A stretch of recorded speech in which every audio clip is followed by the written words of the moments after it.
Curfew শিথিল থাকায় অনেকটা স্বাভাবিক হতে শুরু করেছে জনজীবন। এ নিয়ে ময়মনসিংহের পরিস্থিতি জানাচ্ছেন সহকর্মী ইলিয়াস আহমেদ। টানা ৮ দিন ধরে চলছে কারফিউ। আমরা লক্ষ্য করেছি যে যতই দিন যাচ্ছে ততই কিন্তু কারফিউর সময়সীমা শিথিল করা হচ্ছে, অর্থাৎ আইনশৃঙ্খলা পরিস্থিতি স্বাভাবিক থাকায় সেই কারফিউ শিথিল করা হচ্ছে বলে আমাদেরকে জেলা প্রশাসন থেকে জানানো হয়েছে। অর্থাৎ আজকে অষ্টম দিনে সকাল ৬টা থেকে সন্ধ্যা ৬টা পর্যন্ত কারফিউ শিথিল করা হয়েছে।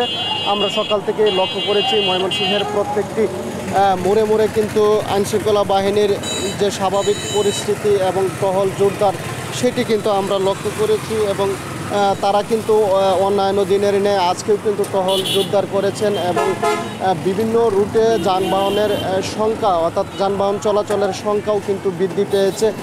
একেবারে বলা যায় যে স্বাভাবিক পরিস্থিতি সেটি কিন্তু এখন ময়মনসিংহে বিরাজমান রয়েছে। আমি এখন রয়েছি ময়মনসিংহের মাঝকান্দা বাস টার্মিনাল এলাকায় রয়েছি। সকাল থেকেই আমরা লক্ষ্য করেছি যে এই বাস টার্মিনাল থেকে ঢাকাগামী বেশ কয়েকটি বাস কিন্তু ছেড়ে গেছে। যাত্রীদের উপস্থিতিও বাস টার্মিনালে অনেক রয়েছে এবং যাত্রীদের সঙ্গেও আমরা কথা বলেছিলাম।